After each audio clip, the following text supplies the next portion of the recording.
एक फिल्म आई थी रजिया सुल्तान, अपने एजेंडे के मुताबिक थी।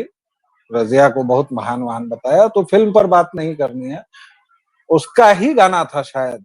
वैसे अगर मैं गलत होऊंगा तो कोई ना कोई सुधार देगा, आचार्य ही सुधार देंगे कि ए दिले नादा, ए दिले नादा, आरजू क्या है जुस्तजू क्या है, हम भटकते हैं दस्तो शहरा में, आरजू क्या है जुस्तजू क्या है। राहुल विंची यानी विषधर पटना में भटक रहा है, बिहार में भटक रहा है। इस बार उसने सबसे अधिक दौरे किए हैं, और इतने अधिक कि एक महीने में 3 बार 4 बार आ जा रहा है। आज भी वो पटना में है, और आज अकेला नहीं है, पूरे गिरोह के साथ है। आज जब शारदीय नवरात्र का तीसरा दिन है, जब हम देवी चंद्रघंटा की पूजा कर रहे हैं, तो वह 9 बजे ही पटना पहुंच चुका था सुबह में। आप लोग जब ये वीडियो देख रहे होंगे तो उस समय तक बहुत सारी चीजें आप लोगों को इधर उधर से सूचना मिल गई होगी। लेकिन ये मीटिंग क्यों खास है? क्योंकि एंटोनियो यानी सोनिया राहुल कांग्रेस ने 75 वर्षों के बाद, यानी तथाकथित आजादी के बाद पहली बार पटना का रुख किया है कांग्रेस कार्य समिति ने। आनंद जी कितने खुश नजर आ रहे हैं कि कांग्रेस कार्य समिति आ गई, वाह मेरा राहुल आ गया, ये हम लोग जीतेंगे, ये पिंकी दीदी आ गई, ये। आनंद जी, जिस सदाकत आश्रम में इन कांग्रेसियों ने राजेंद्र बाबू को तड़पा कर मरने के लिए छोड़ दिया, उनको दमा करवा दिया, उसमें आज 70-75 वर्षों के बाद कांग्रेस कार्य समिति की मीटिंग हो रही है। हालांकि ये कांग्रेस तो पता नहीं कौन सी कांग्रेस है, मोटे तौर पर तो कांग्रेस इंदिरा ही हो गई थी 1970 के दशक में ही, जब कांग्रेस आई यानी कांग्रेस इंदिरा बनी थी, और कांग्रेस एस यानी सिंडिकेट बना था। लेकिन रवानी में, जैसे इसको जीओपी बोला जाता है, जिसका मैं मुखर विरोधी हूं या जो भी, लेकिन कांग्रेस चाहे इसकी दादी वाली हो, पारिवारिक पार्टी ही रही है, या इसके परनाना वाली रही हो, लहरू वाली, या उसका बाप जो था मोतीलाल, जिसको कहते हैं, जिसके बारे में बहुतेरी चीजें कही जाती है। कहा जाता है कि 1857 में वो गयासुद्दीन था, फिर वो भाग गया, फिर क्या हुआ, फिर नहर के किनारे इन लोगों को जमीन मिली तो इनका नाम लहरू रखा गया। लहरू के बारे में कहा जाता है कि मोतीलाल का कुछ और कांड था। लेकिन हम कॉन्स्पिरेसी थियरीज पर बात नहीं करेंगे, हम ये कहेंगे कि जिस सदाकत आश्रम में राजेंद्र बाबू को एड़ियां रगड़ने के लिए छोड़ दिया गया, उस सदाकत आश्रम में क्या करने पहुंचा है?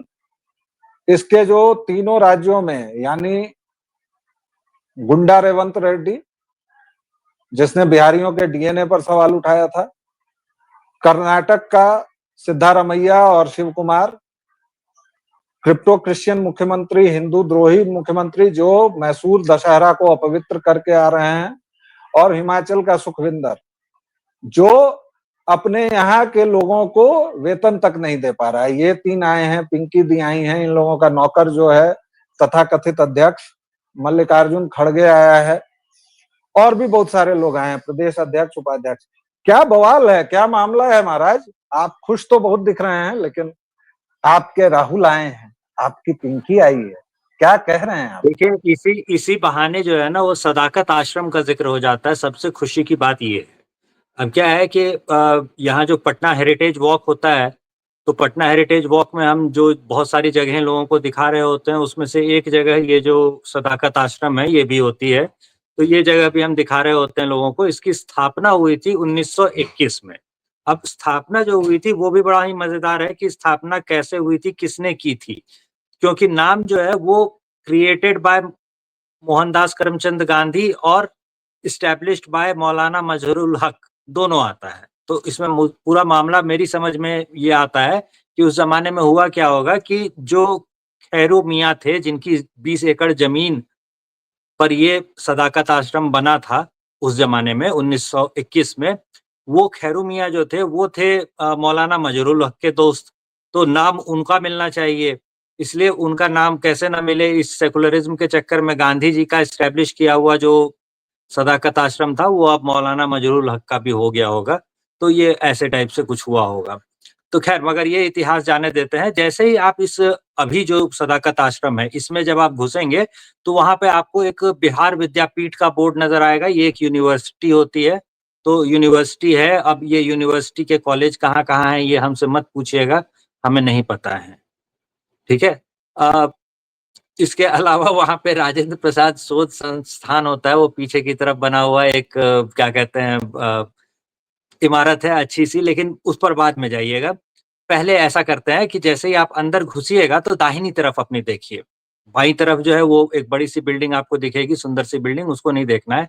दाहिनी तरफ अपने देखिए, दाहिनी तरफ आपको एक खपड़ैल मकान दिखेगा। ये वही खपरैल मकान है, जहाँ पर रिटायर होने के बाद राजेंद्र बाबू आके के रहते थे। ठीक है? अब इस मकान में एक बार आप घुस करके अंदर देख लीजिए, तो फिर बाद में क्या हुआ कि डॉक्टरों ने उनको मना किया कि आप खपड़े वाले मकान में, ये मिट्टी वाले फर्श वाले मकान में नहीं रह सकते, दमा आपका बढ़ता जा रहा है। तो पास में एक बाद में बनवाया गया, जो ढलाई वाली इमारत होती है, पक्का भवन जिसको कहते हैं, पक्का निर्माण जिसको कहते हैं, वो निर्माण किया गया और उसमें जाकर के अंतिम के कुछ महीने राजेंद्र बाबू उसमें रहते थे। तो अभी वो वाला जो है वो म्यूज़ियम बना हुआ है। तो उस म्यूज़ियम में आप जाएँगे तो उस म्यूज़ियम में भी कई इंटरेस्टिंग चीज़ें आपको देखने को मिलेंगी। राजेंद्र बाबू को अलग-अलग जगहों से जो-जो चीज़ें मिली थी कभी-कभी वो मिलेंगी आपको। खादी और करघा वगैरह ये सब जो होता है, ये सब मिल जाएगा आपको। तो ये देखने लायक चीज़ है। एक बार लोगों को देखना चाहिए। सदाकत आश्रम वैसे वही जगह होती है जहाँ पर पार्टी छोड़ने के बाद जब नेताजी सुभाष चंद्र बोस पर गांधी मैदान में जूते-चप्पल चले थे, तो शॉल में जूते-चप्पल समेट करके नेताजी सुभाष चंद्र बोस राजेंद्र बाबू को देने के लिए जहाँ पर आए थे, तो वो सदाकत आश्रम में ही देने के लिए आए थे। ये भी एक जानकारी के लिए ऐड कर लीजिएगा। और ये भी जानकारी के लिए ऐड कर लीजिए कि सदाकत का अर्थ सत्य होता है। अरबी भाषा का शब्द है सदाकत। इसका अर्थ होता है किसी भी परिस्थिति में सत्य पर टिके रहना। और आज इस आश्रम में कौन-कौन लुच्चे, लोफर, झूठे, अपराधी जमा हैं, ये मैं आप लोगों के विवेक पर छोड़ता हूँ। भाई शुरुआत ही कीजिए तो राहुल खुद जमानत पर है, पूरा खानदान ही जमानत पर है, खानदानी चोर है, लेकिन ये किस पर विमर्श करने आया है? वो चोरी पर। और आनंद जी, दर्शकों माफ कीजिएगा, मैंने 70-75 साल का है, 85 वर्षों बाद सीडब्ल्यूसी की मीटिंग हो रही है सदाकत आश्रम में। यानी आनंद जी, ये गलतफहमी एकदम राहुल के यहाँ और यहाँ बैठ गई है, हृदय से लेकर मस्तिष्क तक में, कि इस बार बिहार में जो मोहम्मडन लोग हैं वो उसको वोट देने वाले हैं और इसीलिए वो इतना दबाव बना रहा है। आपने कल देखा ही कि कल किस तरह से कांग्रेसियों ने हड़ताली मोड़ के आसपास कुछ कांड किया और किस तरह पुलिस ने उनको उठाकर पटका, फेंका, खींचा, और तब तक बारिश भी शुरू हो गई थी। तो हम लोग कपड़े धोने को बिहारी में खींचना कहते हैं, कि खींच दिया। तो कल पुलिस जी ने बहुत खींचा है कांग्रेसियों को, लेकिन राहुल की नजर में उठने के लिए कांग्रेसी अब जो न करें भाई, जब मूत्रपान के लिए ही तैयार हैं। और ये मैं नहीं कह रहा हूं, किसी नेता ने कहा था आनंद जी, मैं आपको वो भी याद दिला दूं कि राहुल विंची का तो मूत्र भी पीने को लोग लाइन लगाए हुए हैं। तो फिर ऐसे कांग्रेसियों के बारे में क्या बात की जाए? अगर कह दे तो लाइन लगा लेंगे, कुछ ना कुछ कांग्रेसी ऐसे होंगे जो लाइन लगा देंगे सचमुच। मुझे पूरा विश्वास है कि कांग्रेसी ऐसा करेंगे। इसमें मुझे कोई संदेह नहीं है, जरा भी कोई कोई शक ले, शुबा ले, कुछ भी नहीं। लेकिन मैं आपसे दूसरी तरफ जा रहा हूँ, छोड़िए वो सब घटिया बातें हटाइए। मैं कह रहा हूं कि इसमें वोट चोरी पर चर्चा हो रही है। अभी ये मीटिंग चल रही है, इसके बाद ठगबंधन से होगी। अति पिछड़ा वर्ग के लिए अलग आरक्षण पर बात हो रही है। भाई जी, यहाँ देखिए यहाँ हमारे नीतीश यहाँ शाह ने तो ऑलरेडी इतना विभाजन कर दिया है कि अति पिछड़ा, पिछड़ों में पिछड़ा, दलितों में महादलित। तो फिर ये पप्पू क्या करना चाह रहा है भाई?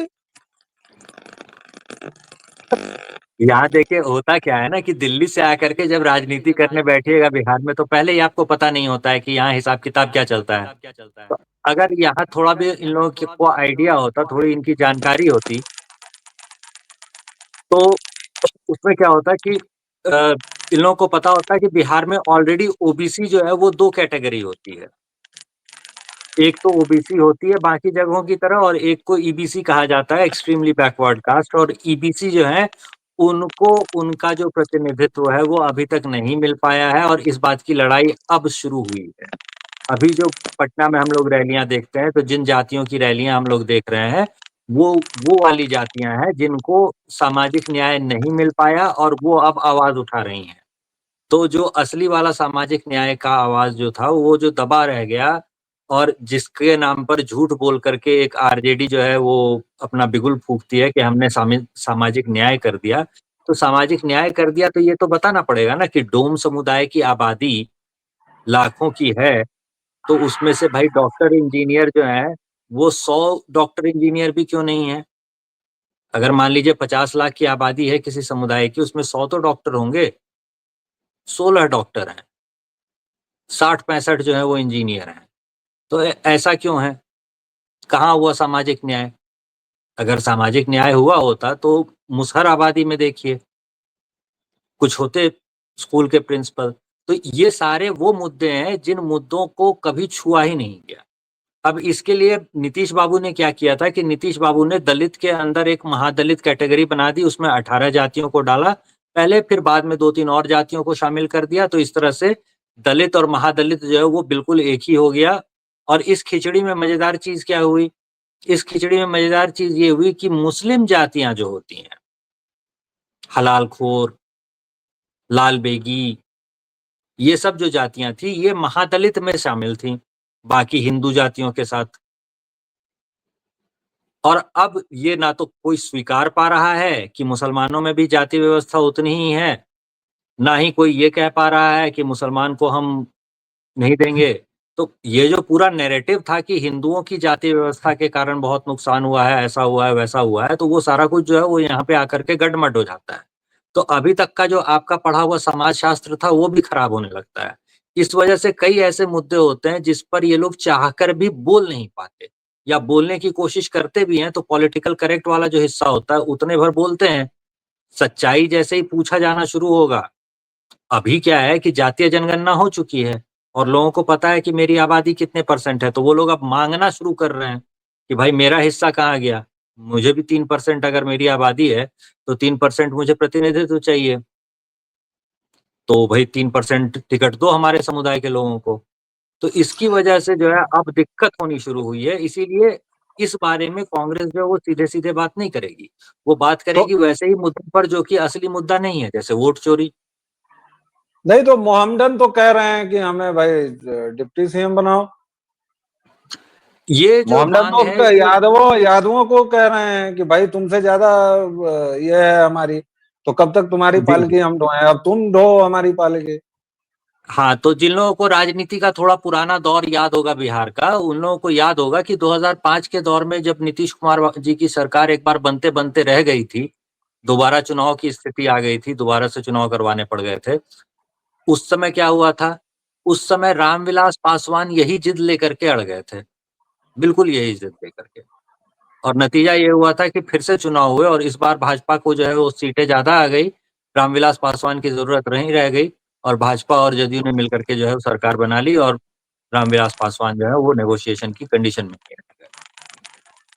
तो ये चीज़ जो है वो पहले भी हो चुकी है, तो हम चाहेंगे कि कांग्रेस ये दबाव बनाए कि भाई उप मुख्यमंत्री जो है वो समुदाय विशेष का हो, मोहम्मदन उप मुख्यमंत्री हो।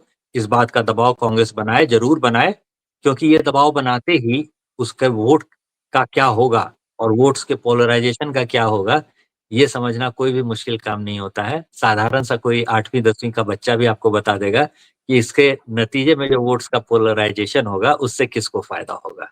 तो अच्छा, कांग्रेस ये तो एक कर ही दे। एक दो चुटकुला सुनेंगे? सुना हाँ, देता हाँ। हूँ, रिपोर्टिंग हुई है अभी जो चल रही है, तो मैं पढ़ के सुना दे रहा हूँ। 85 वर्षों बाद CWC की बैठक बिहार में हो रही है, ये तो ठीक है, यहाँ हंसना नहीं है। अब चुटकुला अब शुरू होगा। यह सिर्फ भौगोलिक नहीं, सांस्कृतिक और वैचारिक पुनर्स्थापन है। गांधी, जेपी और कर्पूरी ठाकुर की धरती पर कांग्रेस अपनी खोई हुई नैतिक पूंजी को पुनः प्राप्त करना चाहती है। मैं तो अब इसके आगे नहीं पढ़ पाऊंगा, हंसते हंसते मैं पागल हो गया हूं। कांग्रेस चाहती है कि राहुल गांधी की भूमिका यहाँ सामूहिक महत्वाकांक्षा को साधने वाले संयोजक की बने और उनकी जननायक वाली छवि, अच्छा जननायक वाली छवि बन गई है, इन लोगों ने तय कर दिया, कांग्रेसी लोग बोल रहे हैं, मतलब राहुल गांधी जननायक हो गए। अच्छा, तो फिर कर्पूरी ठाकुर कहाँ बिलाए? खैर, जो गठबंधन को एकजुट चेहरा देने की कोशिश कर रहे हैं।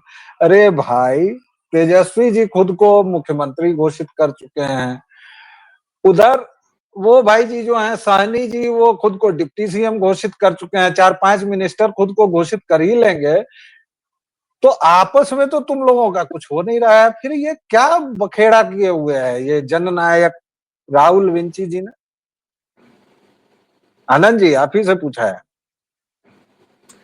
सोचने दीजिए कि ये क्या कर लिया है इन्होंने। सबसे पहले तो देखिए, एक चीज ये होती है कि आप कितना अ, मिलते हैं लोगों से या आम लोगों से, साधारण लोगों से, उस पर निर्भर करता है कि आपकी सोच जो है वो कहाँ तक पहुंच पाएगी। तो राहुल गांधी या ऐसे बड़े नेताओं की जब आप बात करते हैं, तो सीधा आप ये समझिए कि बिहार का जो भी सोचना है, वो बिहार के किसी भी नेता से मिलते होंगे, इसमें संदेह है। उनके पास अपना जो एक ग्रुप होगा, वो एक बैरियर की तरह बीच में रहता होगा और उसके बाहर से ही दूसरे नेता जो हैं वो उनसे मिल पाते होंगे। तो ये जो ज़मीनी जुड़ाव आपको दिखता है, या फिर मान लीजिए कि जैसे भाजपा की बैठकों में एक जो बहुत अंतर वाली चीज़ आपको दिखाई दी होगी, एक बार बहुत पहले की बात है, मोदी जी किसी मीटिंग में थे और कमरे में अंदर से उन्होंने दरवाजे पे खड़े किसी ड्राइवर को पहचान लिया था कि हाँ भाई कैसे हो? नाम लेकर के उसका बुला लिया था। तो ये जो होता है मतलब व्यक्तिगत जुड़ाव या फिर सीधे ज़मीन से जुड़ाव, ये वाली चीज़ जो होती है ये एब्सेंट होती है। तो ये जब मोदी की बात एब्सेंट मत होती है। कीजिए, हाँ। मोदी की बात मत कीजिए, आप भगत आदमी हैं, वो रहने दीजिए, उसको तो नहीं मानेंगे, हम लोग मानबे नहीं करते हैं।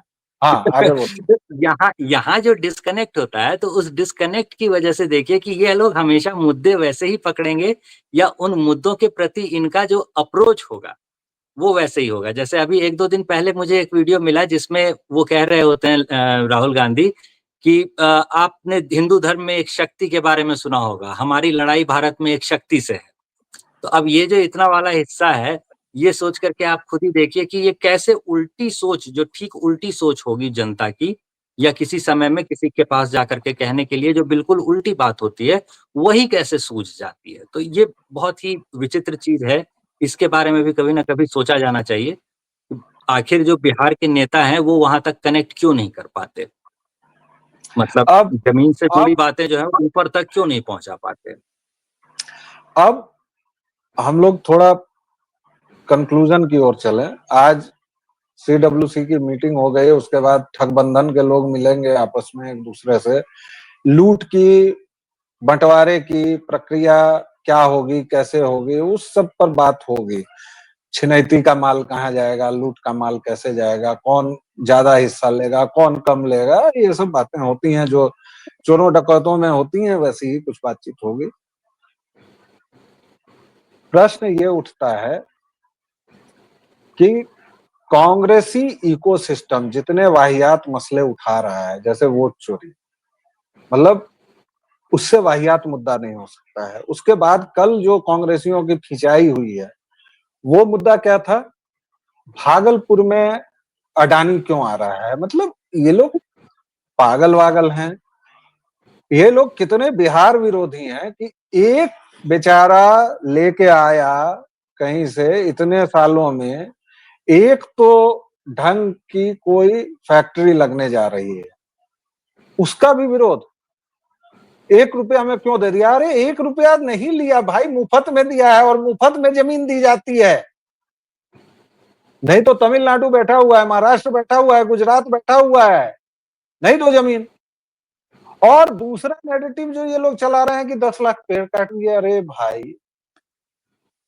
जितने एकड़ जमीन है, अगर उसमें एक एक इंच की दूरी पर पेड़ लगा दिए जाए तो टोटल हिसाब आनंद जी 5.5 लाख पेड़ों का पहुंचता है, एक एक इंच की दूरी पर। मतलब एक पौधा यहाँ, एक पौधा यहाँ। 10 लाख पेड़ कटवा दिए भाई लोगों ने, और कल उसी के लिए ले आके। और ये जानते हैं कि 100 बार झूठ बोलो, जैसे अभी भी राहुल को खुलेआम जनता दौड़ाती नहीं है, खुलेआम उस पर जूते चप्पल नहीं पड़ते हैं, जबकि ये खानदानी चोर को, इसको तो कोई भी जनता कहीं भी देखे, लेकिन जनता तो जनता है भाई। यही जनता पीएम की मां को गाली भी दे देती है, यही जनता तेजस्वी को मुख्यमंत्री भी बनाना चाहती है।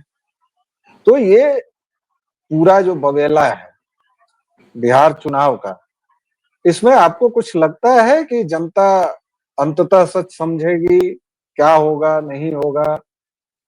मतलब देखिए आपके इसमें कंक्लूडिंग रिमार्क्स इसमें आज के इसमें नाटक इस, के बाद, आज के आपके कंक्लूडिंग रिमार्क्स जी। इसमें देखिए हम बहुत इंतजार करते हैं कि राजद, कांग्रेस, ये सारी पार्टियां जो है ना ये रैली अपनी करें। जैसे ही रैली करते हैं ना तो जो इनका असली चरित्र होता है, भीड़ जैसे ही आती है इनके पास, संख्या बल जैसे ही होता है तो असली चरित्र जो होता है ना वो बाहर आने लगता है कुल बुलाकर। तो हम इंतजार कर रहे होते हैं। तो जैसे राजद वाले में गुंडागर्दी बाहर आने लगती है, वैसा ही कांग्रेस वाली रैली में भी होता है।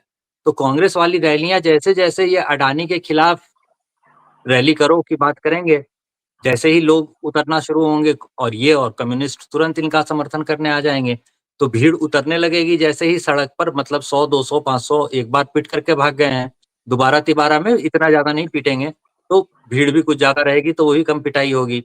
तो उस तरह से जो जैसे ही भीड़ लोगों को दिखने लगेगी कि अरे विकास के नाम पर एक कंपनी जो यहाँ आ रही थी उसको भगाने के लिए ये कांग्रेसी जो है मेहनत कर रहे हैं, तो जैसे ही ये लोगों को दिखना शुरू होगा ना, वैसे ही असली चरित्र जो होता है समाजवाद का वो लोगों को दिखना शुरू होगा। तो हम चाहते हैं कि ये रैलियां करें इस तरह की, और 2-4 और करें। मतलब पटना में तो ज़रूर करें, कम से कम उससे होता क्या है कि टीवी वगैरह पे आता है। तो अब छोटे शहरों में करेंगे, कहीं भागलपुर में करेंगे, वहाँ कौन कवर करने जाएगा?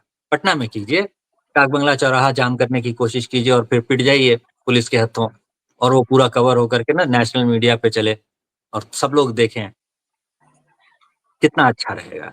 तो हम ये चाहते हैं कि ऐसा हो। अब आगे ऐसा हो पाता है कि नहीं हो पाता है, ये तो कांग्रेस की मर्जी पर है। देखते हैं कितनी जल्दी अपनी जो रैलियां हैं और कितने अपने जो घटक दल हैं उनके साथ बैठक करके, गठबंधन के घटक दलों के साथ वो आगे की रणनीति जितनी जल्दी बना पाती है उतनी जल्दी फायदा होना शुरू हो जाएगा हम लोगों को। तो दर्शकों और श्रोताओं, आपने आज हमारी ये चर्चा, बिहार की टटका खबर, जो पिछले मुझे लगता है आनंद जी लगभग 20 दिन तो हो ही गए होंगे जो हम रोजाना ये कर रहे हैं, आज थोड़ा हमने समय बदला है। आज सुबह में हमने मिलॉर्ड्स के दोगलेपन की पोल इत्यादि। पट्टी खोली है। और मिलॉर्ड्स काहे के माय लॉर्ड नौकर हैं, हमारे नौकर की तरह रहे, सरकारी कर्मचारी हैं, अपनी औकात में रहें, अपने इसमें रहें। ये इन लोगों को बहुत दिमाग इनका चढ़ा दिया गया है, प्रार्थना करते हैं हुजूर माई बाप।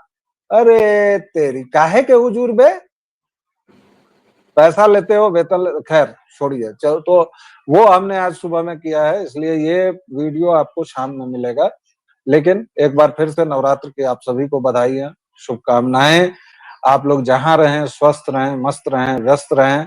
साथ ही व्यालोक वाणी को अपना स्नेह और प्रेम जिस तरह आप दे रहे हैं प्लीज उसे बरकरार रखिए। लाइक की संख्या थोड़ा बढ़ा दीजिए, क्योंकि दोस्तों लाइक से क्या होता है कि वो ज्यादा नजर में आता है, वीडियो ज्यादा पहुंचते हैं। और अगर आप शेयर करेंगे तो और भी कृपा होगी। जी हाँ, कृपा, क्योंकि परिवार में तो कृपा कही जाती है, बाकी किसी से नहीं। आप हमारा परिवार हैं इसलिए हम कह रहे हैं। और उसके साथ अगर आपने सब्सक्रिप्शन के साथ अपना बेल आइकॉन दबा दिया है तो आपको हम लोगों के हर एक वीडियो की सूचना सबसे पहले मिल जाएगी। फिलहाल इतना ही, एक छोटे से विराम के बाद हाजिर होंगे। तब तक के लिए स्वस्थ रहिए, मस्त रहिए, व्यस्त रहिए। जय सिया राम।